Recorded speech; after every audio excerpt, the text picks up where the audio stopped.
Good evening, everyone, and welcome to a very special new series on blogging theology. And I'm very happy, very privileged to introduce again Professor Dale Martin from Yale University, who is an expert, a world-class expert on the Gospels and the New Testament in general, actually. And what's going to happen on this occasion is we're going to go through the Gospels one by one. We're going to have a brief introduction to the four Gospels in the Bible and another Gospel, which is outside of it, called the Gospel of Thomas.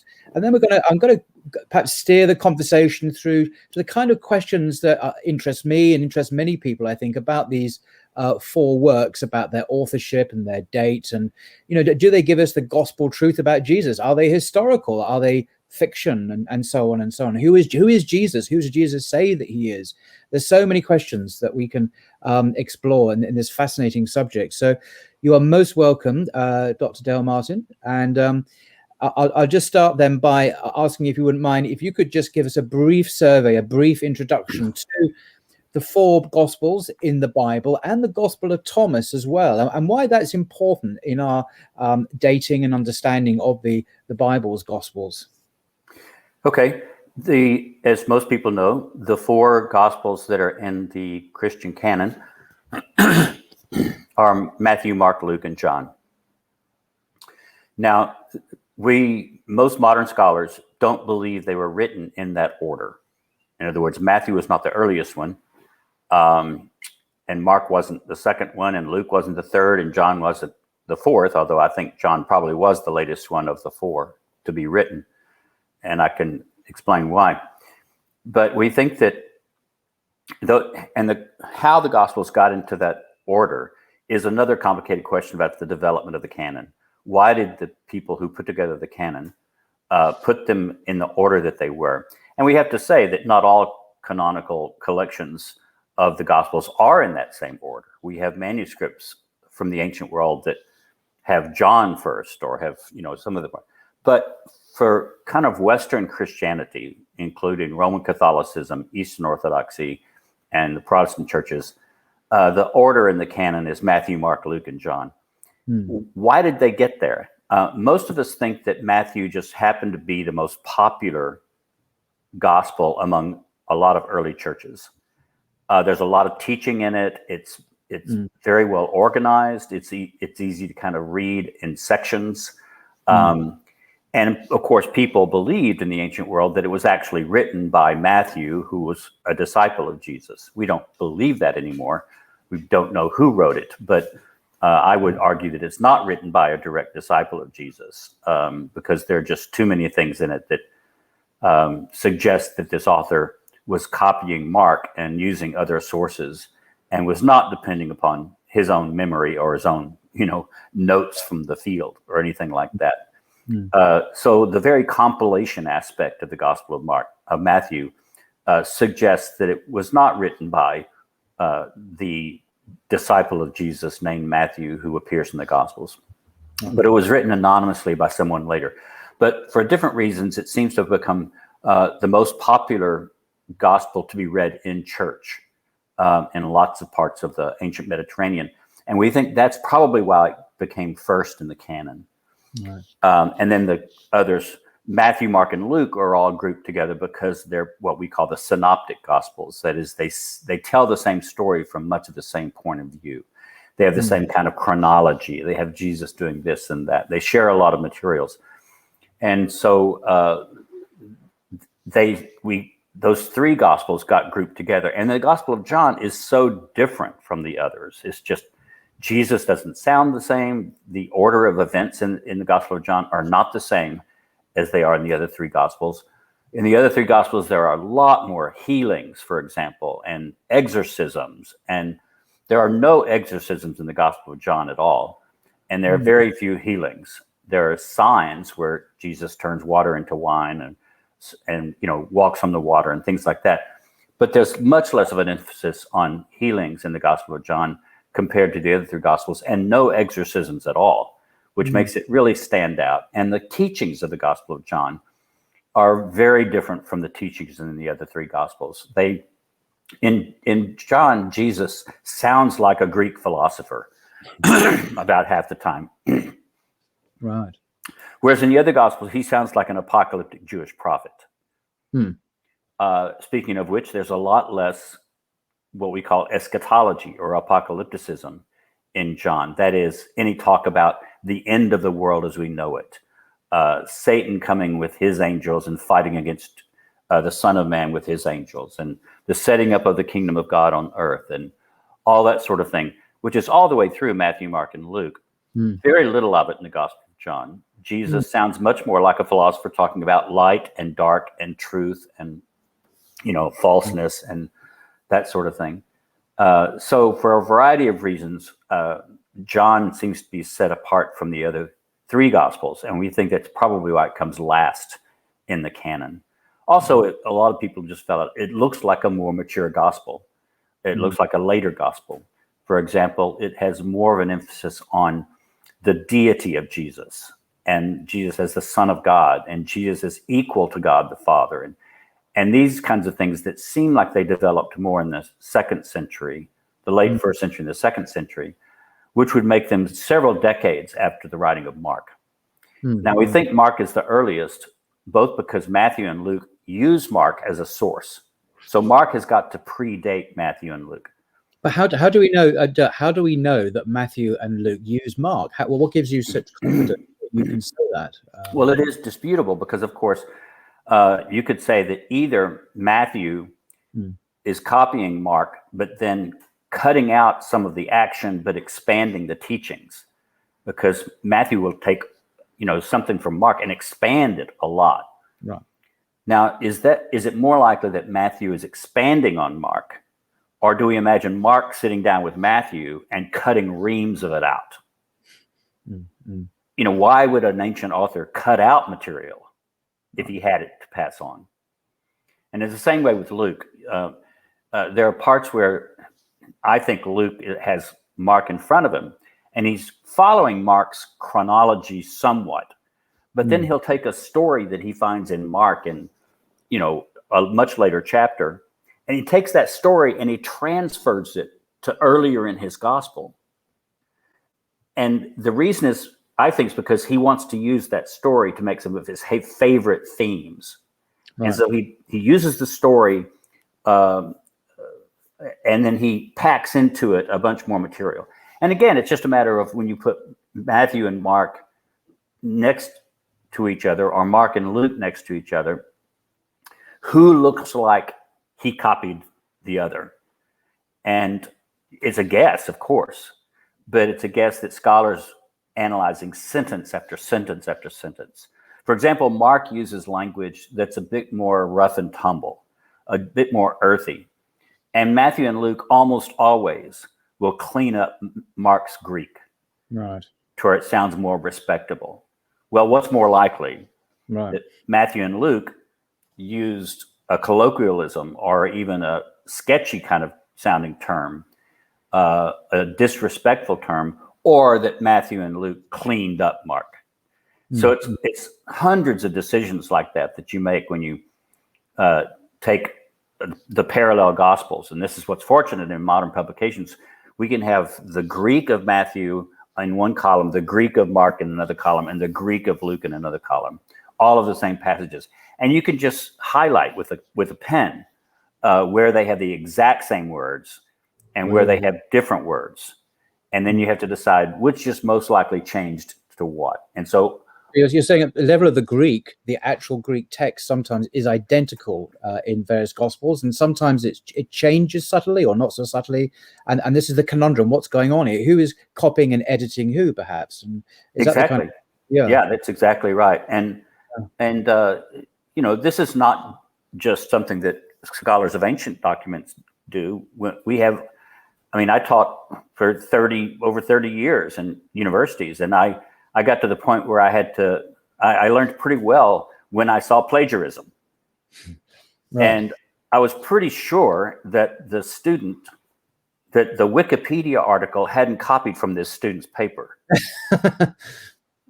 Okay. But the other way around sounded right. And you could even see, okay, well, the student kind of changed a word here or changed a word here. thinking that he or she was going to fool me. Being clever, yeah. And that, oh, well, no, I didn't copy this. I wrote this out myself, But you get to the point where you can tell more likely who's copying whom. Doesn't always work. But it's fascinating as a detective work, really, isn't it? You're kind of you're trying to reconstruct with a detective's mentality. What really happened there? What's the best hypothesis one can come up with? That's right. But one of the other things I've heard, and I've checked this out myself, it seems that in Mark's gospel, the earliest, there's quite a negative portrayal of the disciples. Often they're portrayed as unbelieving or hard of heart. For example, the famous story of Jesus walking on the water, and the sort of ends with the disciples just not getting what's going on, and their hearts were hard. And then if you look at, say, the story in Matthew's version, there's a bit of disbelief, but at the end they proclaim him as the Son of God and they worship him, it says in Matthew. And that seems to be a consistent change, is it not, from one to the other, which suggests that Matthew is later, because I guess why would a gospel writer deliberately, from say a more positive portrayal, make them look more stupid? But you can understand how perhaps a later gospel might perhaps improve their status as wanting to be more like role models or more respectable people than the unbelievers they were earlier on. Is that something that is the case, do you think?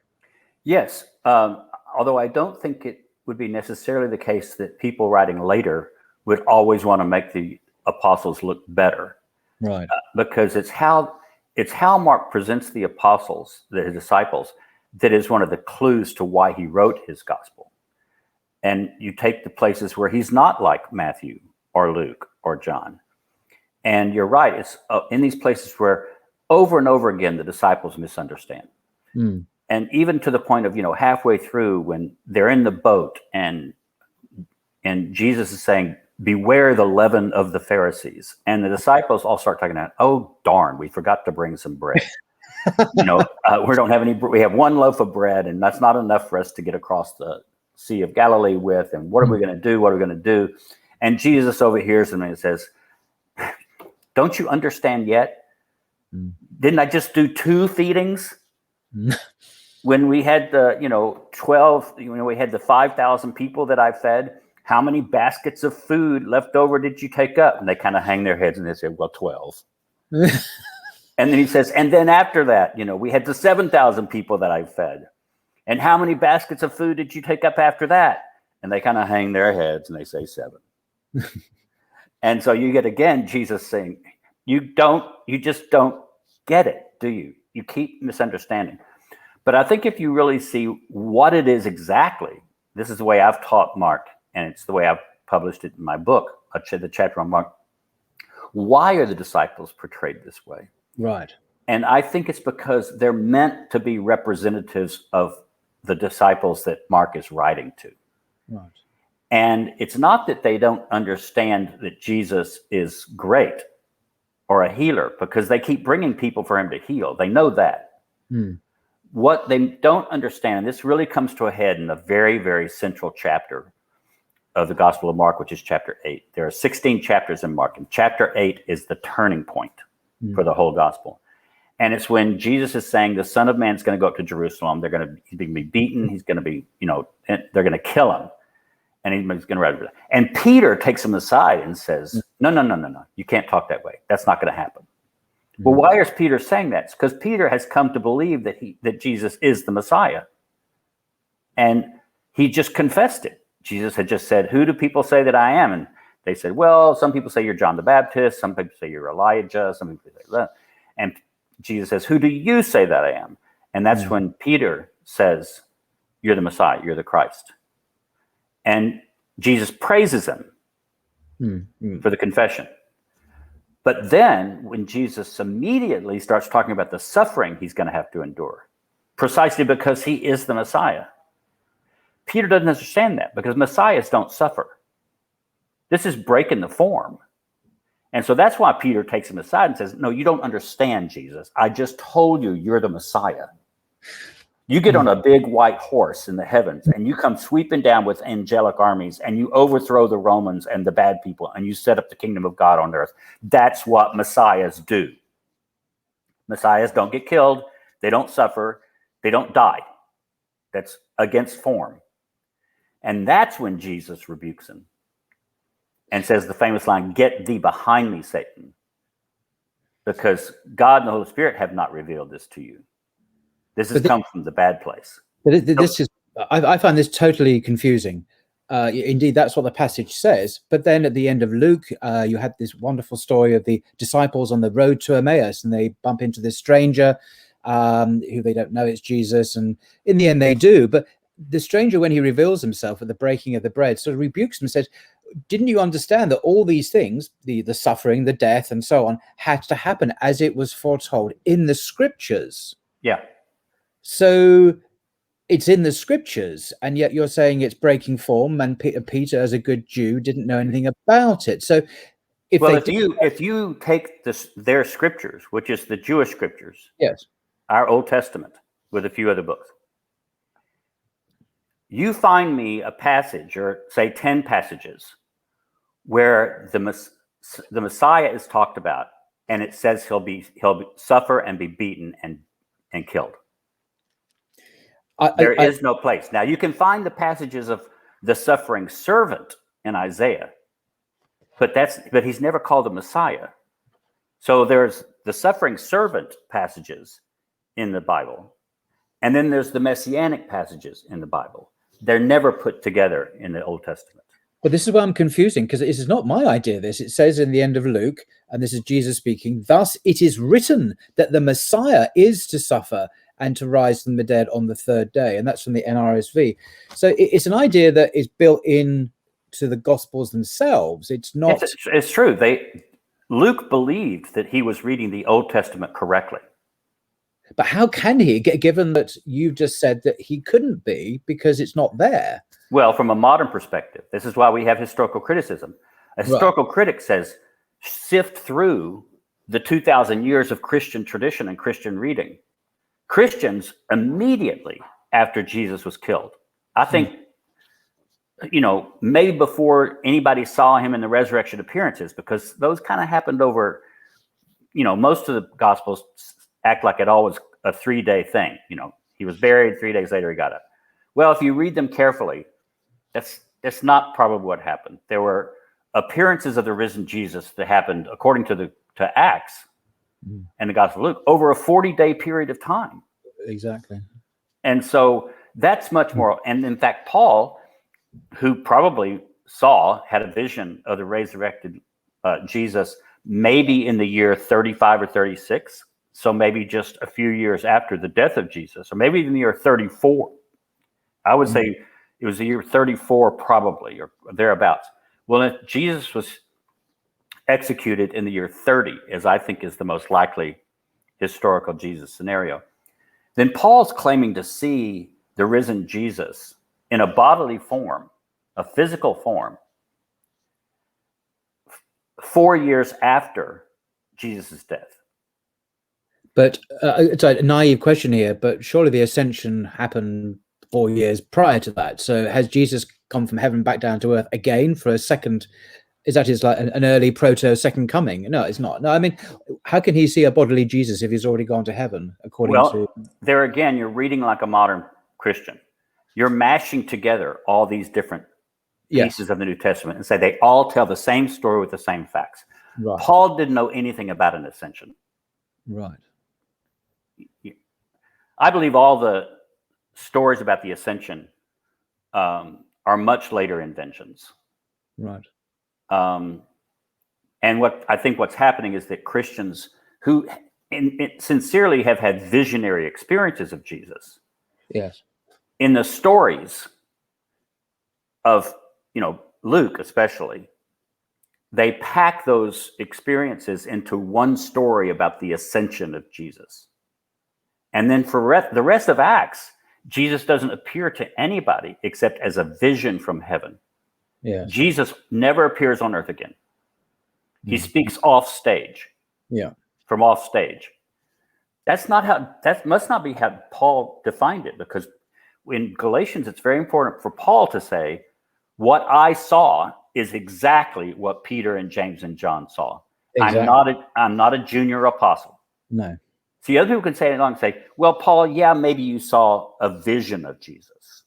Yeah. But Peter and James and John actually held his body in their hands after he was resurrected.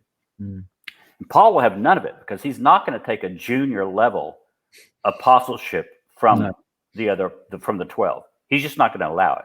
So he insists in Galatians, and it makes no sense of his argument at all if this is not his point, that what he saw was exactly what Peter and James and John saw, which means some form of bodily Jesus. Now, we use the word physical to our peril, because what we mean in the modern word by physical is very different from what in the ancient world they meant by physis or physikos, or the Greek words that we usually translate physical. So I'd say let's get rid of the material, immaterial dichotomies and the physical, spiritual dichotomies. Those don't work for Paul. No. And they don't work for most of ancient Christianity. They had much more complicated views of what the body was and what nature was. But whatever Paul believes Peter saw, Paul believes he saw. Mm-hmm. And that's 4 years after, más o menos, we're guessing, but something like 4 years after the so-called ascension of Jesus was supposed to have occurred. Mm-hmm. Okay, well, can we come back to Mark then? And what I've heard this phrase used, Mark's so-called messianic secret. This idea of there's a secret in the Gospel of Mark, which we don't find, say, in John or the other Gospel. Well, what's that about? What's this secret, do you think? That refers to what I just said about what is it that Mark believes the disciples misunderstood. He thinks they get it right, that Jesus is the Messiah. What they don't get right is it's necessary for the Messiah to suffer before he can be glorified. Right. And that's why Jesus keeps saying to the disciples also, you're going to have to suffer. You're going to preach my name. They're going to throw you in jail. They're going to beat you. They're going to stone you. They may even kill you. But if you hold on, you will achieve the glory that Jesus himself achieves. So the whole idea in Mark, in my view, and this explains the messianic secret, the messianic secret is not that Jesus is the Messiah. I think that he keeps telling people, don't spread this word around, because the whole Gospel of Mark is Jesus' attempt to teach the people who follow him. And he's not broadcasting this all the time. See, a lot of the Mark is about Jesus taking the disciples off in secret. And he teaches in parables to the crowd. But according to Mark, why does Jesus teach in parables? And this is something for modern people really hard to wrap their brain around. It is. According to us, Jesus spoke in parables so people could understand better. But in Mark, Jesus says, I teach in parables so the people on the outside will not understand. They'll hear and not understand. They'll see and not perceive. So Jesus is intentionally trying to throw outsiders a curveball. But he tells the truth to the insiders. And the truth he keeps teaching them over and over again in the Gospel of Mark is glory must be preceded by suffering. That's what so many of the early disciples of Jesus did not understand. And I think a lot of them truly did not understand it. They didn't expect Jesus to be crucified. All this stuff about Jesus prophesying his crucifixion all the way through the Gospels, well, that's also probably not historical.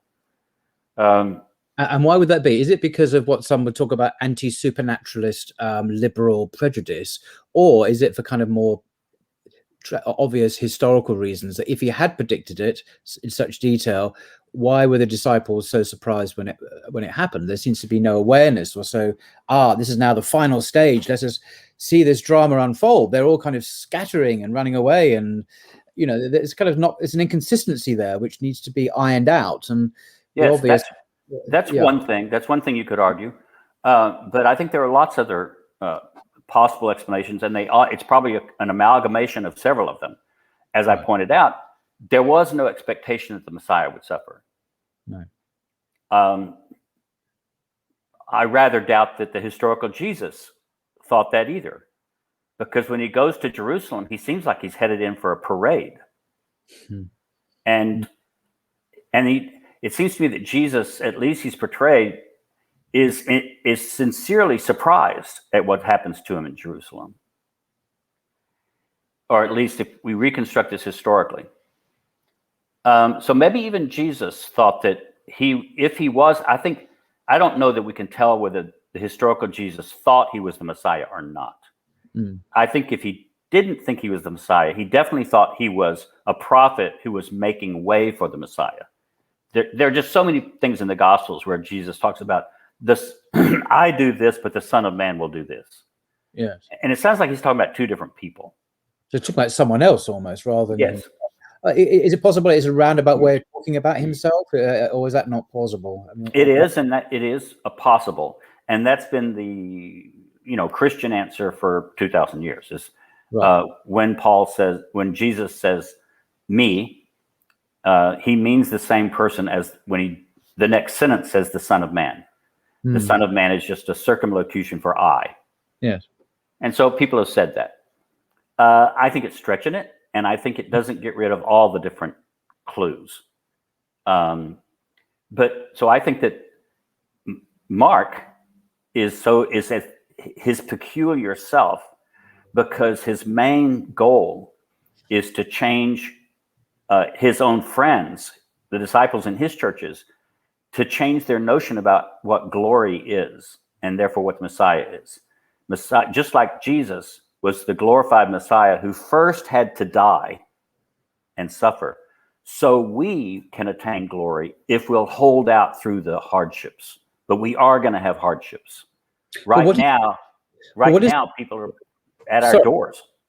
But what is this glory that they've been encouraged to have hope in? What is this great treasure or this great goal that they've been encouraged to aspire to? If they've died, it's resurrection, but resurrected into a glorified body, not just the decaying body in the tomb. No. Paul is the best one to talk about this in 1 Corinthians 15, but Mark seems to be somewhat familiar with at least Paul's theology. Of all the Gospels, Mark's theology is closer to the theology of the Apostle Paul than any of the other four Gospels. And one of the things, for example, is Paul very much believed in a doctrine of atonement. That is, that the death of Jesus wasn't an accident. Yeah. It was a sacrifice for our sins. Jesus atoned for our sins by his lamb-like sacrifice. Now you read that's all the way through Mark. It's in Matthew because Matthew takes it out of Mark. It's in Paul very much. It's not in Luke or Acts. No. Luke, Acts does not want to have an atonement theory.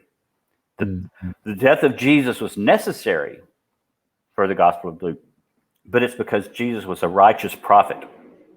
And all righteous prophets suffer for their righteousness. And Jesus was just the best example of the suffering of a righteous prophet. But his death doesn't cover our sins. No. So the odd thing is you get this extraordinary scene of Jesus dying on the cross, calling out seemingly in despair, my God, why have you forsaken me? Now, I'm aware that's the first line of a psalm, but nevertheless, if he wasn't just reciting poetry on the cross, but actually meant it, this is a curious cry of despair, it seems. And then after that, in Mark, you don't have any resurrection appearances.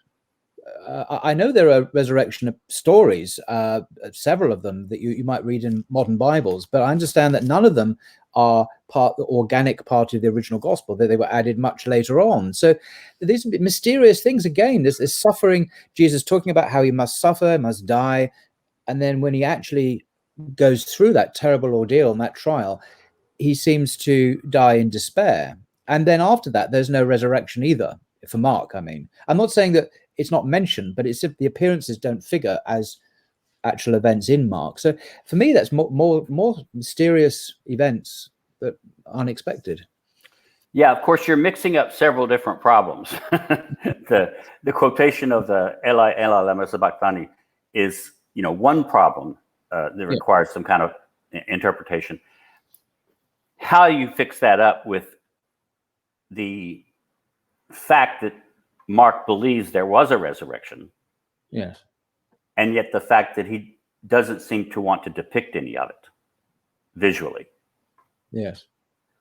And I don't personally buy the idea that several last pages of Mark were lost, burnt up, or lost. And so Mark actually originally did have resurrection appearances, and they were just lost.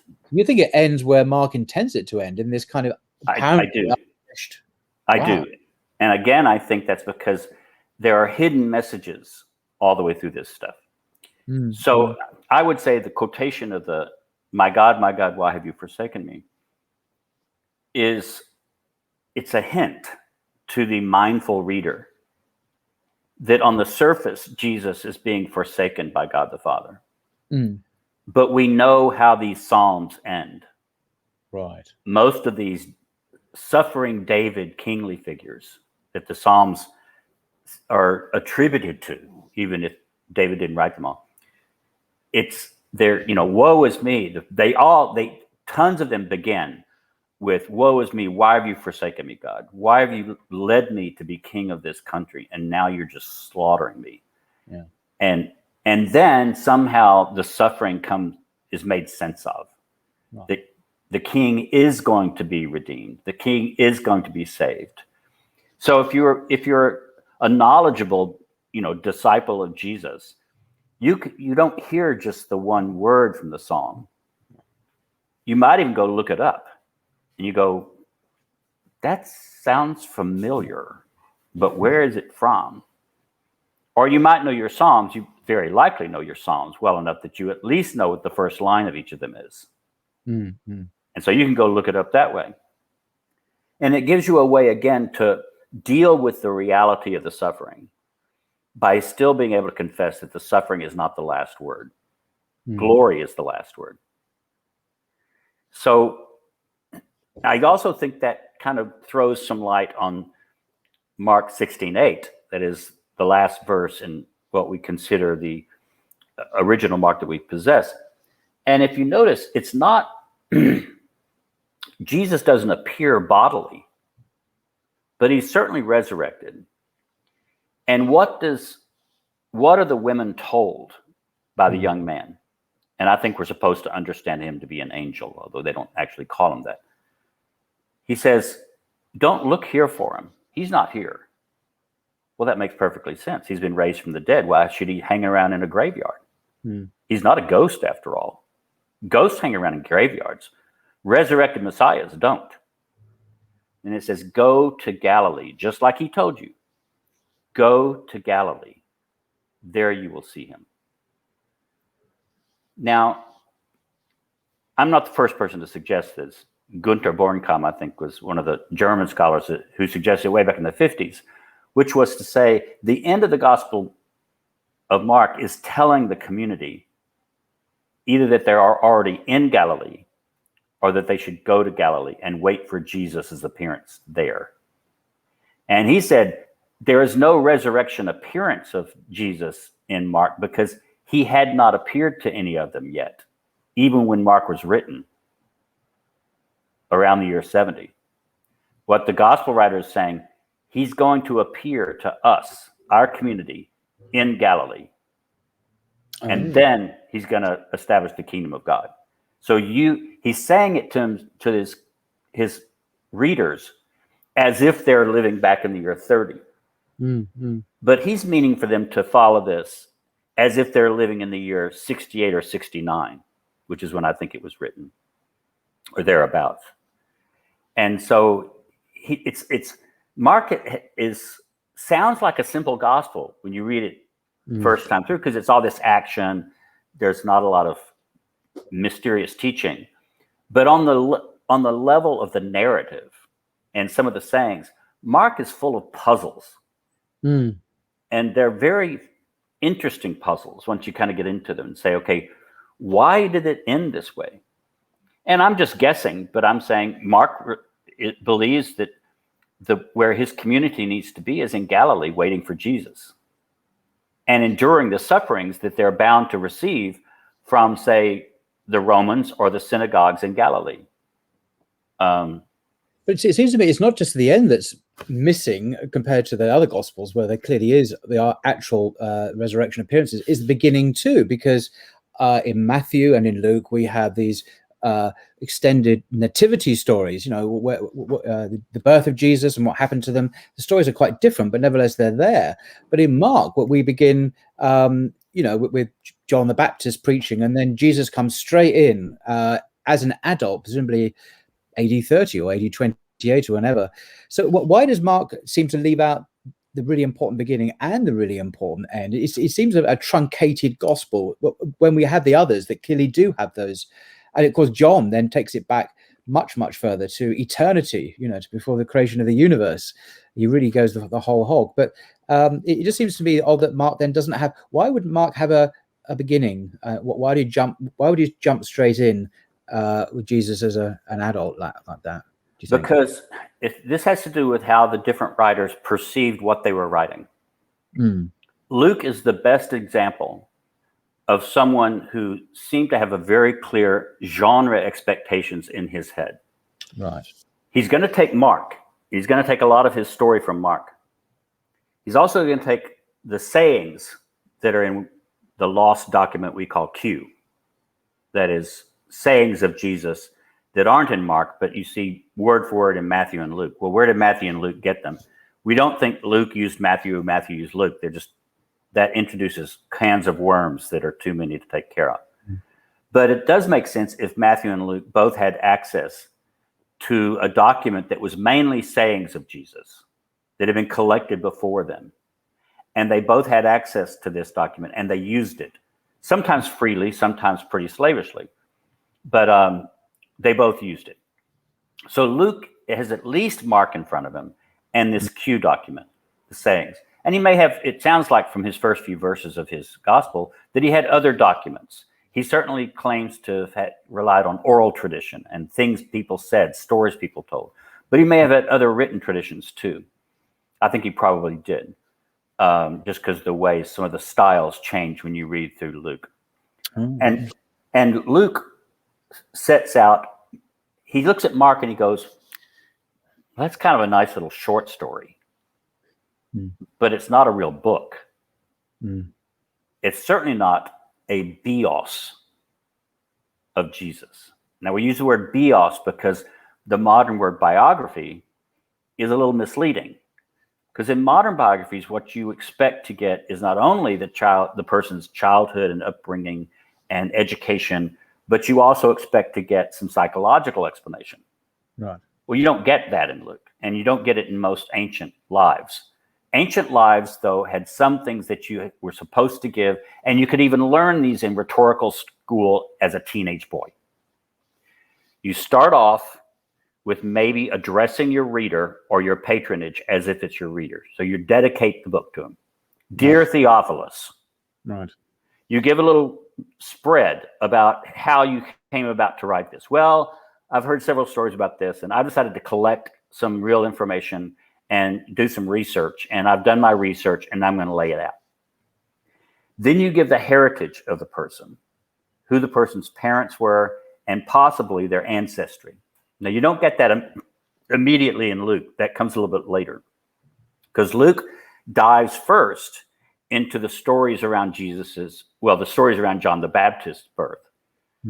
So he makes John the Baptist cousins with Jesus, which is probably not historical, and it's not in any place else. But notice how it ties everything together. These are kind of an extended family of prophets. That's how he wants to portray John the Baptist in his relationship with Jesus. He admits that John the Baptist came first and that Jesus was a follower of John the Baptist and was baptized by John the Baptist. And Jesus doesn't really come on the scene until John the Baptist is arrested by Herod, which is a detail Luke gets from Mark also. Mark says Jesus didn't start his ministry until John was in prison. So Luke kind of follows that. But he gives all this up at the birth. As part of the birth, if you read a biography of Plato, for example, you get miracles. You get stars that appear in the sky. You get shooting stars. You have announcements from God. You even get maybe like Asclepius. Apollo is born because the god Asclepius appears to his mother as a snake and gets in her bed and has sex with her. And so it's the Apollo who turns into the snake, and Asclepius, who's the child who's born.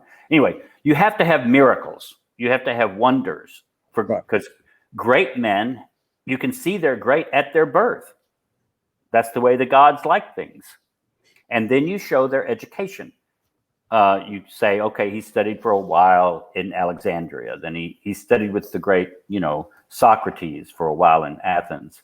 And then, you kind of give, well, that's what you got with Jesus. He's a young man in the temple. He's arguing with the scholars in the temple. They show that he's very educated. He's learned his books. He's learned his Torah. He's probably even learned a little bit of the Mishnah, and these kinds of things. He can argue with the best. Well, it shows and then 2 times Luke even has this phrase, he grew and waxed strong in body and spirit, or I can't quote it. It's in stature and, wisdom and stature in the favor of God and man, I think is the way one of them puts it. That's de rigueur. That's required stuff in an ancient biography. So Luke does all of this stuff at the beginning because that's what a bios of a famous person is supposed to look like. So Luke is behaving like an ancient historian, according to the canons of ancient historiography. He's being very conventional. He's following this set pattern of the person's bios, the biography. But Matthew doesn't seem to be doing that. And that even makes sense. Luke's ending. Luke could not live with having Mark's ending. Nothing happens. So he has all these stories about the appearances of Jesus and all that kind of stuff, and Jesus explaining the nature of his gospel and why this happened and why this happened, and he's all wrapped up. Really nice at the end of Luke. But then Acts starts. And it's clearly a follow-up of Luke.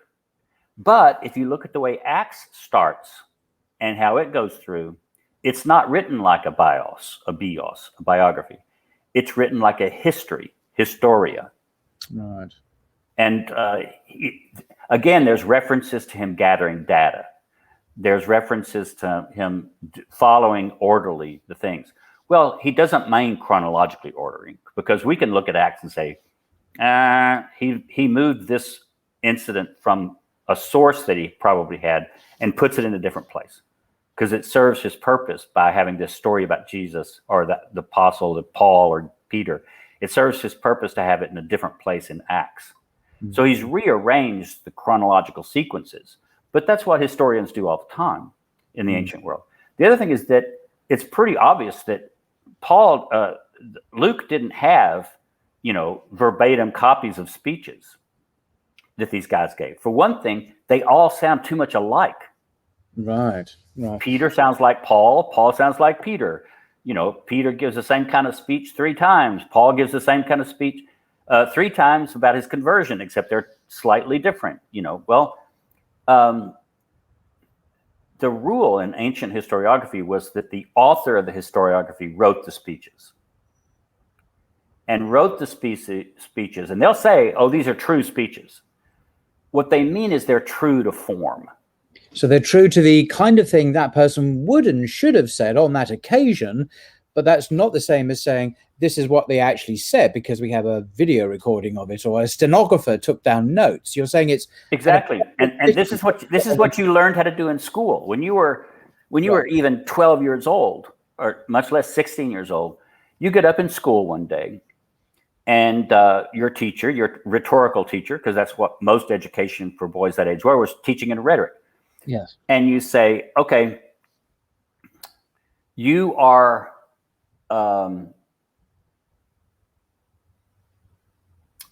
Achilles, and you're not going to give up on Helen. You need to show how the Greeks can't give up on Helen. So you first give this. You're going to give a hortatory speech, which is going to come later. That's going to be telling all your cohorts why we got to go to war. But you're going to start off with what we call an encomium, which is a kind of speech that praises something or someone. So you're going to first give your encomium of the beauty of Helen. Describe her as the dew and the mountains and doves and then segue from that encomium into a hortatory call to war. Well, you spend the next hour writing it, in your school, memorizing it, and then with the scroll with the speech on it in your left hand, because you keep your right hand free to gesture, the proper way you're told to gesture. There's proper ways to gesture and improper way to gesture. I'm sure there are. And you've learned all these things. And then you give up and you give your speech that you've written and memorized to the rest of your classmates. Mm-hmm. Luke learned all this stuff when he was a kid, because he obviously had a rhetorical education. I think Paul had a rhetorical education too, which is why he can change his rhetorical style so quickly and well. But so the Acts looks like ancient history, and Luke looks like ancient biography. Mm-hmm. And so that author just didn't want his book to look like that shabby old Mark. But you say shabby old Mark. Now, let's be fair here. Surely many people believe that poor old shabby old Mark, behind Mark stands Peter, the Prince of the Apostles, who is obviously an eyewitness, participant in the very events described in Mark 8 and Mark 9 and so on. What do modern scholars think about this tradition, that behind it lies the apostle himself? And thus is, well, whatever kind of literary merit it may have, at least it has that golden connection with the Prince of the Apostles. I think most of us just believe there's no reason to believe it. It was a tradition that arose only in the 2nd century. So it doesn't go back to the beginnings of the gospel at all. The gospel itself makes no such claims for itself. In fact, as you pointed out, Peter comes across looking pretty bad in a lot of this gospel. He's not heroized as he is in Matthew. I think it'd be more likely that the Gospel of Matthew showed Peter's reminiscences, but we don't think any of these Gospels show much influence of actual reminiscence of the apostles. For one thing, they just get too much wrong. They contradict each other all over the place.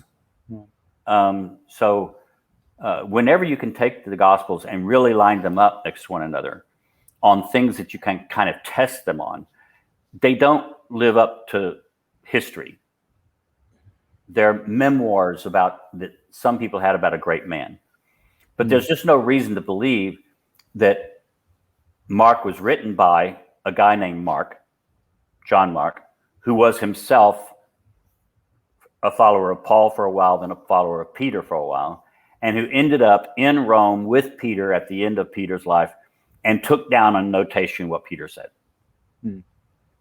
The document just doesn't look like that. Right. But, it was important in the 2nd century for that kind of pedigree to be built. For one thing, Mark was, some people nowadays, especially since The Sense of an Ending, I can't remember the literary critic's name who wrote that, but he wrote on the Gospel of Mark in the 20th century, and he praised it as being just really well written. Well, nobody in the ancient world thought that. And it's because it didn't live up to ancient notions of literary criticism. Well, this guy's writing in the middle of the 20th century, and we like things that do unexpected things with the text. Right. We like sentences that are short and clippy. We like using 1 syllabus words or 2 syllabus words rather than 15 syllabus words. That's this, we've all read our Hemingway. But it should not be a surprise to people when they learn that nobody in the ancient world read Hemingway. So Mark, for example, there's no way Mark could really ever become first in the canon.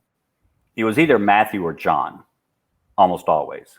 And it's because the literary value of Mark was just not appreciated in the ancient world. Now we can read it, and I agree. I love to read Mark in the Greek. It's easy to read. It's immediate. You don't have all these sentences that are phrases upon other phrases upon other phrases.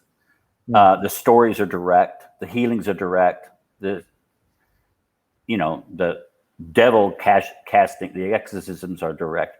And it's nice to read. And there's surprising things in it too. And we in the modern world, we like literature that surprises us every once in a while.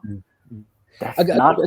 We ought to point out, of course, that when we're reading Jesus' teaching in Mark, obviously, someone like me will be more likely to be reading it in English. You'll read it in Greek, but Jesus himself, most likely, would he not have not preached in Greek either? He would have been preaching in perhaps Aramaic. That's So right. we have several layers before the modern average reader gets to the words of Jesus. You have, well, not only linguistically, you also have the gospel itself, which is an additional layer. But linguistically, you have two languages to go through. And they're not just, it's not like, I don't know, like Italian and Spanish. They're not kindred languages. They're very, very different languages, aren't they? Greek and the Semitic Aramaic, which is a bit like Hebrew or Arabic. So it's like Arabic and English almost. It's that different. Yeah, well, Aramaic is actually closer to Hebrew than it is Arabic, but it certainly has commonalities with both of them. Yeah. And you're right. That's not, that has pretty much nothing to do linguistically with Greek. So that's another reason to be, very skeptical about how much reliance to place on the historical reliability of any of these gospels. Even the fact that they know Jesus spoke Aramaic, so every once in a while they'll have a little Aramaic phrase there. Talitha kumi, when Jesus talks to the young girl to raise up. Little girl, get up. Why does Mark and then some of the other gospels, I think Matthew follows this, why do they quote the Talitha kumi of Jesus? Why, when they quoted the Eloi Eloi lama sabachthani, they quoted it in which is really more of an Aramaic form than a Hebrew form? I don't think they did it simply out of a desire for verisimilitude. Right. I think they did it because it was in their sources. It was a telling thing in their source. It was a sharp phrase that they could remember, and storytellers had been remembering them for years. Yeah. So I don't think it does, though, add a feeling of verisimilitude But to the story. Other than that apparent verisimilitude, how significant is it, though, that Jesus spoke in Aramaic, but the Gospels are in Greek? Does it make that much of a difference, or is there a real cultural shift or transposition occurring because of this movement from a Semitic language to what we would call a Western language, like Greek or Latin? How significant is it for our understanding of Jesus? I think it's very significant, though it has to happen over a period of time. It doesn't happen suddenly. I think you can tell this because the kind of Greek you get, at least in certain parts of the New Testament, is a Greek that's clearly been kind of polluted by the Aramaic. So the Revelation of John, for example, is almost unreadable in Greek if you have classical Greek in mind. Now, there's been several explanations. Some people just say, well, the guy who wrote the Revelation of John was probably a Jew from Palestine, and he probably didn't know Greek very well. Other people think that it's more intentional. They felt like the writer of the Revelation of John wanted his document to look strange and to look otherworldly. As if it wasn't strange enough already, but anyway. Exactly, right. And so some people will say the language of Revelation is part of the meaning of the text. I'm not so sure about that. It just seems like this guy wasn't that good with Greek. Even Paul's Greek looks perfectly fine. I don't think Paul actually spoke Hebrew, but I do believe that he grew up with a Greek that was heavily influenced by the Septuagint and by Greek translations of traditional Hebrew and Aramaic texts. So his Greek just looks more everyday. It doesn't look like it doesn't even look as expansionist and Grecized as Colossians and Ephesians. One of the reasons that I'd say Colossians and Ephesians were written by Paul is because the Greek's just too different from Paul's 7 undisputed letters. The first sentence of Colossians is, 100 words long. The writer of the Ephesians copies that sentence and then blows it up to 200 words. It's like independent clause, dependent clause, dependent clause, dependent clause, dependent clause. So it's very characteristic of Paul's style. He didn't write like that. Obviously. No, I'm not saying he couldn't. That's called a periodic style, whether it occurs in Greek or Latin or English, because it was taught in English schools in the 19th century. So in 18th century documents in English, even done here in America, you'll see somebody who's kind of showing off by writing these long, involved periodic sentences. That's where they're taught, Yeah. But so I'm not saying that Paul couldn't write that way. And there are a few places where he seems like he's just on the edge of going off into a long periodic sentence. But it just doesn't sound like Colossians or Ephesians. Well, one of the questions I have, which I really don't quite understand, given what we've said about Mark, okay, that its Greek is not as polished as Luke and Matthew, that it lacks a beginning, it lacks a nativity, it lacks the resurrection appearances themselves. Why on earth didn't the church just ditch Mark and just stay with Matthew and Luke and John? Why retain this? It's clearly, they've upgraded their software. They've got a better functioning system now. Why retain the old software within this new canon? It seems to be a kind of an unexpected move. Why do that? Why keep the old text? Why not just go with a better version, the improved, upgraded version? It's a very good question. And it actually normally doesn't happen that way in the ancient world. For example, I mentioned the Q document. We don't have any copies of this document. I'm convinced it was a real written document. Some scholars want to say, well, we don't have any evidence it was a written document, so it could have been oral traditions and that sort of thing. Well, I just think that the way that Matthew and Luke both sound verbatim the same means they're not working from oral tradition. They both have a document in front of themselves. And we can even tell by piecing together all these parts where Matthew and Luke sound almost verbatim alike, and piece them together, and we can get an idea about, well, what is this it's only in fragments, but what could we say about the nature of that document, if just judging by what survives in Matthew and Luke? And I think we can say some intelligent things. We can tell, that it's a book mainly of sayings. Yeah. It doesn't seem to have, a lot of narrative. It doesn't seem to have, except maybe the narrative of Jesus being tempted by Satan. That could be part of it. But it certainly doesn't have, a nativity scene, and it doesn't have even a crucifixion scene. It doesn't have. There's no passion in it. There's no passion. No. There's no passion. So, I think that you could tell that it has. It's written, I think, for a community of scholars, early Christian disciples who see themselves in a scholastic tradition of bookishness, bookishness and copying and editing. I think you can tell that. But obviously, people in the church didn't decide to keep it, or nobody just got around to keeping it. I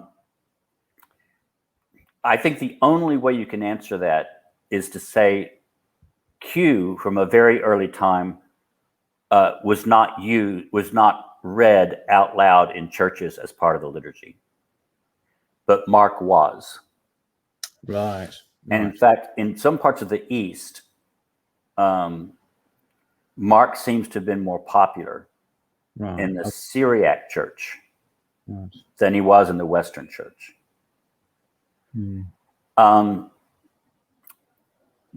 And my own views of the development of the canon is that it's a mistake to look at to search for some kind of essence in the book itself and say, this is why it was kept. This is why it survives. There are just too many accidents involved. I think the best explanation is the books that were being used by actual churches in their liturgy. If they were being read as part of the liturgy on a Sunday or even, in the middle of the week, and you had enough churches that liked them, then they kept getting stuck into the canon. Right. That's also why I think you have, like I said, Matthew first. It was just about the most popular of the early Gospels. So it got first place in the canon. In most lists, not all lists. Right. Interesting. Okay.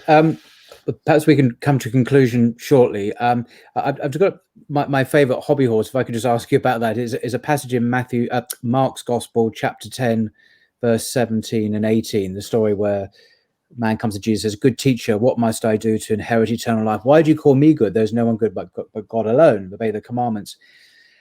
Without going into Matthew, because Matthew has the same story, and Matthew does his he does something with those words of Jesus. What is that? What do you think that passage actually means? I mean, what in terms of who Jesus was, Christology, what's it telling us about who Jesus was? Assuming for the second that it's an authentic word of Jesus, what can we deduce from that about the Christology of Jesus? I think it's that the writer of the Gospel of Mark, at least we can say, whoever passed on that particular story. In other words, I'm putting aside speculation about who was the final editor of Mark. Right. If the final editor had come across that story and read it the way you're reading it, and that final editor had a full Trinitarian Christology, that is, believed that Jesus was not only the Son of God or a Son of God, but was equal to God the Father, I can't imagine them leaving the story like that. So it makes me think that this person's Christology is a lot lower than the Gospel of John, or even Luke, or even Matthew. In other words, I think that you can read all of the Gospel of Mark, and there are only two places, maybe two places, because there's textual questions about the first, where Jesus is called the Son of God. He's always called the Son of Man.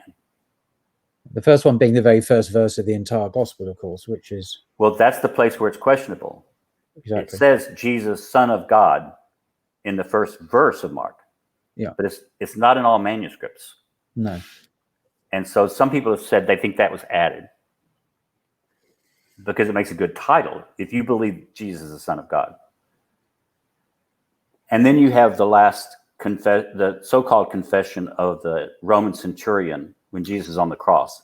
Right. And even that can be read as, surely this man was a Son of God. Yes. In the Roman or Greek sense that lots of heroes are sons of gods. Yes.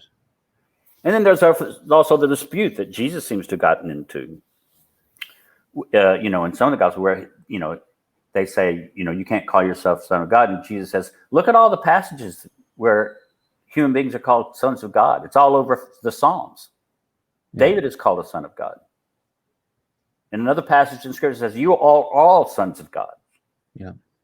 So even Jesus can get into a dispute about it's according to what you mean by Son of God. Indeed.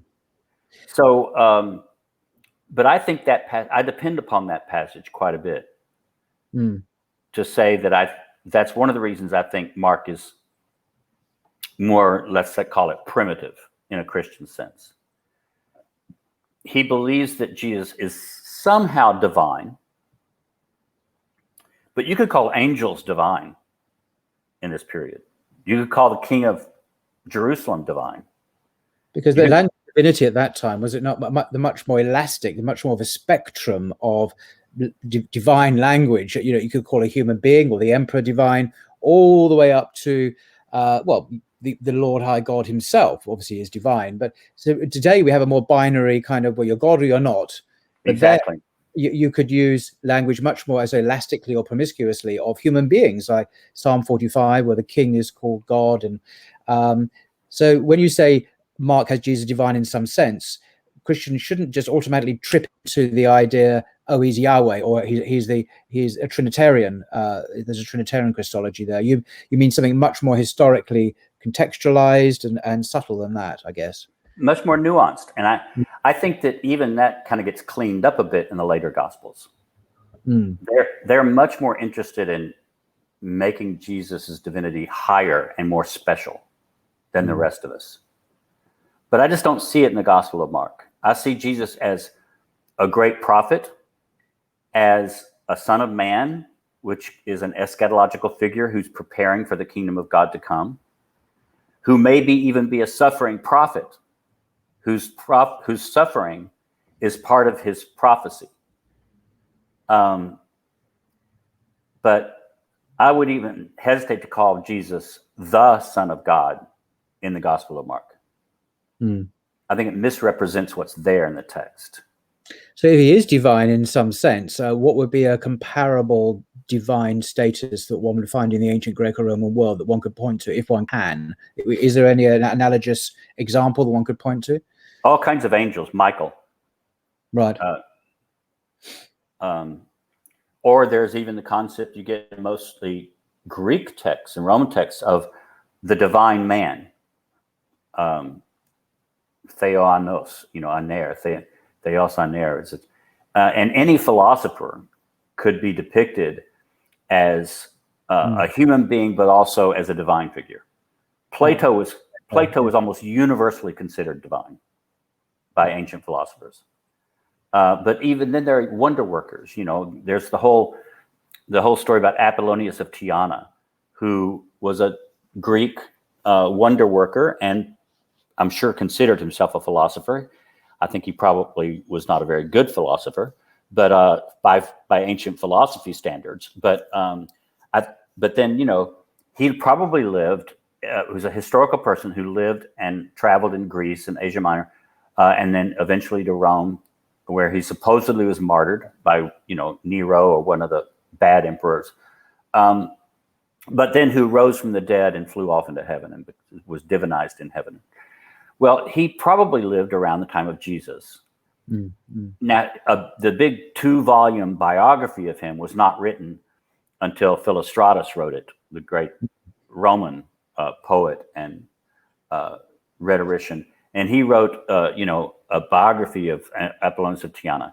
And this is one of the places where I told you, what do we look for when you look at an ancient biography? Well, you need to tell about the person's birth with miracles. You need to tell a person's heritage. You need parents, education, how they grew up.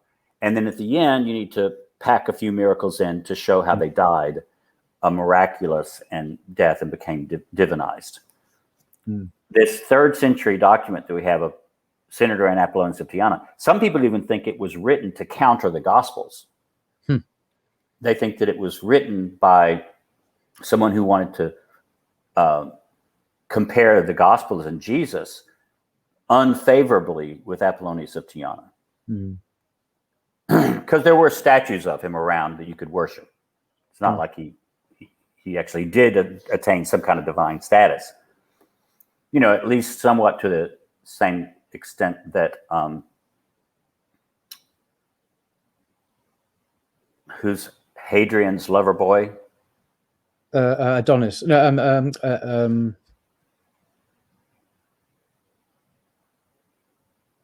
anyway, it's not Adonis, is it? No. But I think maybe if we can conclude here, but maybe next time we can explore the Gospel of Matthew. Yes. Which I think, for me, is the most interesting of all the Gospels for a whole bunch of reasons. Historical, theological, exegetical, redactional. There's a lot going on there that's very, very interesting and perplexing as well.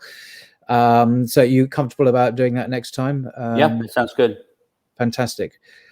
Well, that's the logical progression, because the Gospel of Matthew is the closest of any of the other Gospels to Mark. He sticks with Mark better than the other 2 guys do. And if readers, viewers want to read more about this, I certainly recommend Dale Martin's text is based on this is a kind of transcript of a course of lectures he gave at Yale on this very subject, on the Gospels and Paul's letters and the historical Jesus and all sorts of things, the canon, all these subjects and a lot more. So I do recommend people get this. It's very readable. Which is not always the case with texts on the New Testament, but this one is. And the title is simple: New Testament History and Literature. Of course, so I didn't mention that. New Testament History and Literature, Open Yale courses. There is a YouTube series on which this is related, I think, or based. So thank you very much, Professor Dale Martin, for your time and your patience with all these questions. And I really look forward to exploring the Gospel of Matthew with you next time. Okay. Thank you. Thank you. Bye-bye.